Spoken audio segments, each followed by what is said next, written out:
বন্ধুরা, চলো আমি আজকে তোমাদের সাথে হোলি স্পেশাল একটা সুন্দর মেকআপ লুক শেয়ার করি। তো প্রথমেই আমি এখানে ইউজ করে নিয়েছি ময়শ্চারাইজারটাকে সুন্দরভাবে মাসাজ করে আমি মুখে লাগিয়ে নিলাম। আর আমি কিন্তু খুব সুন্দরভাবে ফেসের প্রত্যেকটা জায়গায় ময়শ্চারাইজারটাকে লাগিয়ে নিলাম। নাকের কোণা দিয়ে, চোখের কোণা দিয়েও কিন্তু সুন্দরভাবে লাগাতে হবে। এরপর লাগিয়ে নিচ্ছি প্রাইমারটা কিন্তু মেকআপের আগে আমাদের খুবই জরুরি একটা জিনিস, যাতে আমাদের ফেসে মেকআপটা সুন্দর ধরে রাখতে পারে, সেই জন্য কিন্তু আমরা প্রাইমার ইউজ করি। তার সঙ্গে সঙ্গে আমাদের ফেসটাকেও কিন্তু প্রাইমার ভালো রাখে। এরপর আমি লাগিয়ে নিচ্ছি ফাউন্ডেশনটাকে হাতে একটু নিয়ে তারপর ব্লেন্ডারের সাহায্যে ফেসে লাগিয়ে নিচ্ছি। এতে কিন্তু যতটা আমাদের ফেসে ফাউন্ডেশন প্রয়োজন ঠিক ততটা পরিমাণেই ফাউন্ডেশনটা ইউজ হয়। আর অবশ্যই ব্লেন্ডারটা কিন্তু আমাদের ভিজিয়ে নিতে হবে, তারপর সেটা থেকে জলটা ভালোভাবে চিপে নিতে হবে, না হলে কিন্তু ফাউন্ডেশনটা ভালোভাবে ব্লেন্ড হবে না ফেস। ফাউন্ডেশনের পর ফেসটাকে হাইলাইট করে নেওয়ার জন্য ইউজ করে নিচ্ছি হাইলাইটিং কনসিলার। এবার আমি হাইলাইটিং কনসিলার দিয়ে আমার চোখের নিচে এবং নাকে লাগিয়ে নিলাম। আমি কিন্তু ফোরহেডে ইউজ করলাম না হাইলাইটিং কনসিলার।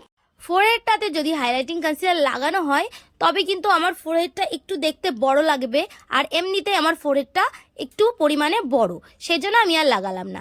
এবার কনসিলারটাকে আমি আইলিডেও লাগিয়ে নিলাম। একবারে আইলিডটাকেও আমি কনসিলার দিয়ে ব্লেন্ড করে দিলাম।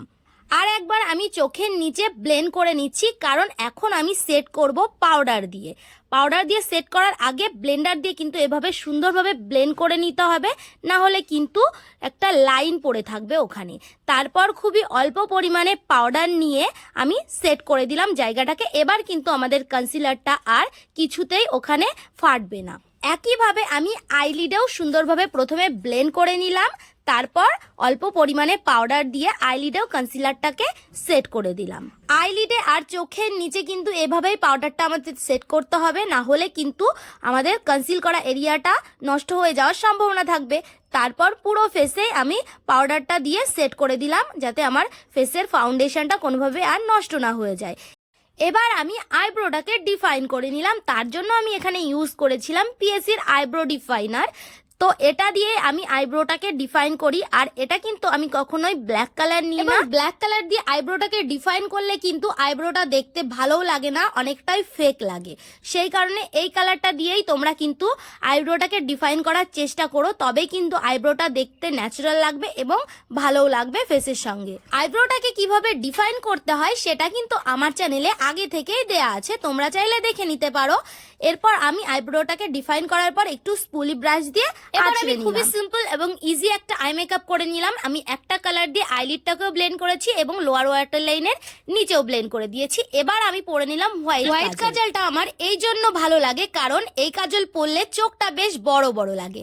এরপর আমি লাগিয়ে নিলাম মাস্কারাটাকে আমি আপার আইল্যাশ এবং লোয়ার আইল্যাশ দুটোতেই লাগালাম, আর দুটোতেই কিন্তু লাগাতে হবে, তাহলেই কিন্তু দেখতে চোখটা বেশি সুন্দর লাগবে, আইল্যাশগুলো বড় লাগবে। এরপর ব্লাশারটাকে ফেসে সুন্দরভাবে লাগিয়ে নিলাম। ফাউন্ডেশন লাগানোর পর আর যা কিছুই বাদ দিই না কেন, ব্লাশারটাকে কিন্তু একদমই বাদ দেওয়া যাবে না, তবে কিন্তু মেকআপটা একটুও ভালো লাগবে না। এরপর আমি করে নিলাম নোজ কন্ট্যুর। যেহেতু নাকটাকে একটু শার্প না দেখালে ভালো লাগবে না, তাই আমি নাকটাকে কন্ট্যুর করছি। তাছাড়া ফেসের আর কোথাও কিন্তু আমি আজকে কন্ট্যুর করব না। এরপর অফ ক্যামেরাতে আমি একটা লাল কালার লিপস্টিক পরে নিয়েছিলাম আর লাল একটা টিপ পরে নিলাম। তো এই লুকটা কিন্তু আমার পুরোই কমপ্লিট হয়ে গেল। তোমরা জানিও তোমাদের কেমন লাগলো। যদি ভালো লেগে থাকে অবশ্যই কিন্তু একটা লাইক আর সাবস্ক্রাইব করে দিও।